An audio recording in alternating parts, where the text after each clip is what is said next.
We've now reached the small town of Scylla on the toenail of Italy. Now, Scylla is just over the straits from Sicily itself. In fact, Sicily is behind me, a couple of miles across to Messina. The origins of Scylla, according to one legend, go back to the time of Troy. It's possible that Greek settlers came here and added to the settlement, but it's not really a typical target destination for the colonists. It's not their kind of terrain. There's no flat, fertile land around. In fact, Scylla, it hugs the rocky coastline, which rises dramatically over the sea. Scylla gets its name from an ancient myth, the story of Scylla. The Romans placed the mythical Scylla and Charybdis here, the dangers to sailors and ships. Charybdis, with its whirlpools, is over on the Sicilian side, and here on the Italian side, the dangerously invisible rocks of Scylla. In fact, we at the moment are staying right on top of them.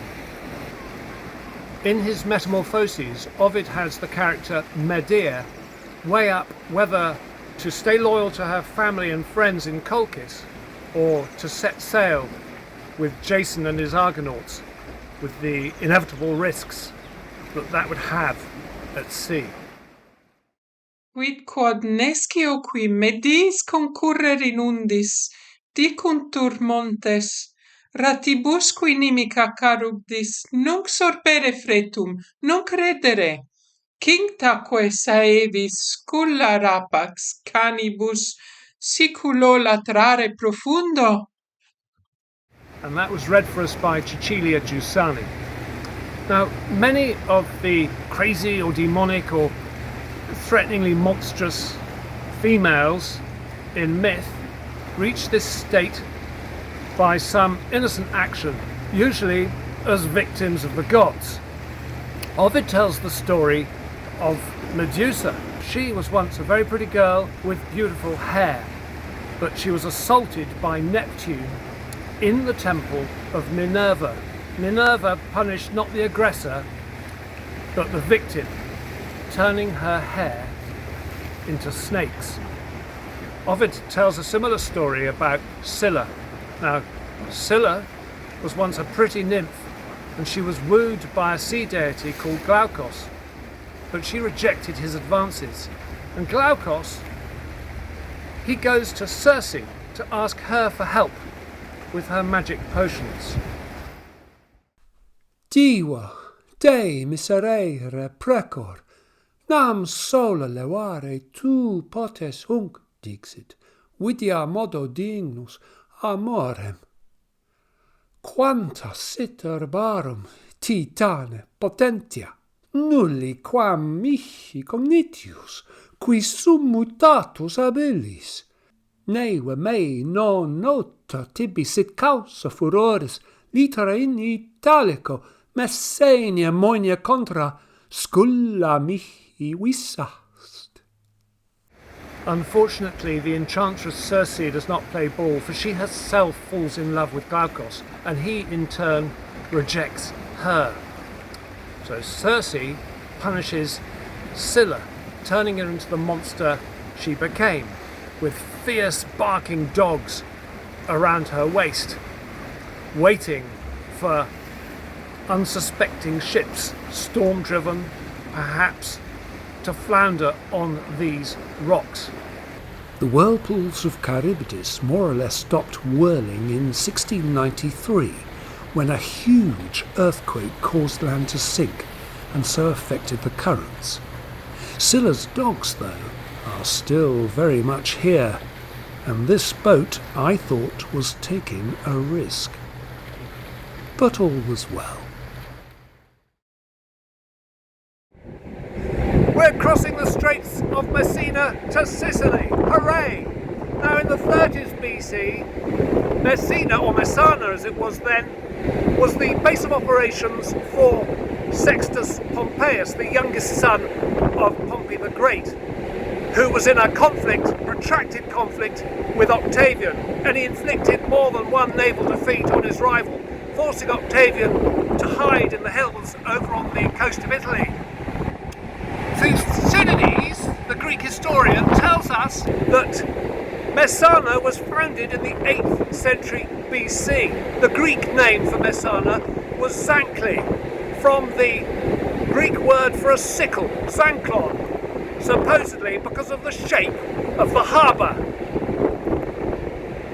Sicily is a quite beautiful place, fruitful and fertile, and it's no surprise that it attracted the interest of settlers. From the 8th century BC onwards, colonies sprang up all around the island.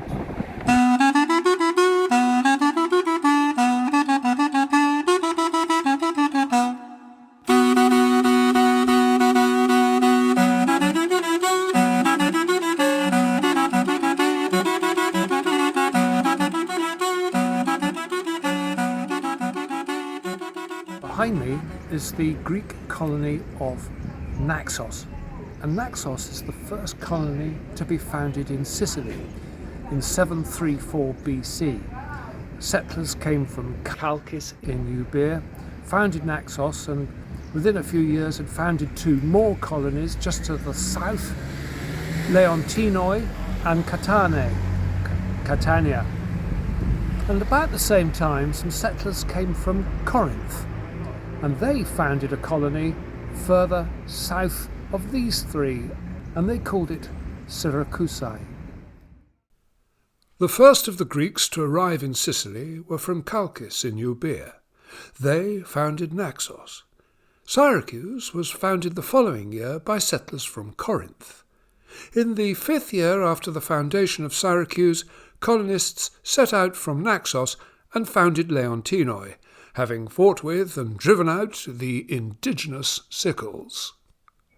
That was the Greek historian Thucydides, whose accuracy and impartiality leave many a writer today in his wake. Now, there was a character from Leontinoi in the 5th century BC whose name was Gorgias, who was a philosopher, a teacher, a rhetorician, and what they call a sophist, who travelled to Athens during his lifetime and more than likely had business with the Athenian philosopher Socrates. In fact, Plato has Gorgias' figure in one of his dialogues and even uses his name for its title. Now, Leontinoi and Catane and Naxos pretty much stuck together through the years, all being from the same metropolis, meter, mother, polis, city. But even that wasn't enough to see off the aggression from the Syracusans. You'd think that the Greeks, all being Greek, would stick together, but not a bit of it. They prized their independence, and I suppose independence comes at a price. Behind me there you see the lower slopes of Sicily's largest mountain, Mount Etna. And while we were there was an eruption of the volcano, and people were told to close windows and stay indoors. One well-known resident of the slopes of Mount Etna is the one-eyed giant Polyphemus. He appears in a number of ancient stories, including Homer's Odyssey and in Ovid's Metamorphoses. Ovid portrays him as besotted with the nymph Galatea. She, though, is in love with the boy Acis. Andy Keane is Polyphemus, both in English and Latin. Oh, Galatea, I've got apples. Oh, yeah, I've got apples, all right. And animals, I've got sheep, goats, more goats, sheep. So many I can't count them because I don't need to. Only a poor man counts his possessions. My sweetheart, you're as soft as the plumage of a swan. Just like cheese. Like cheese? And I'm not a bad looker. I know I've only got one eye, but it works. And it's a good size, to be fair. And it can see. What's he doing? I'll tear him to pieces. Whiskera viva traham, di vulsaque membra per agros, perque tuas spargam, sic se tibi misceat undas.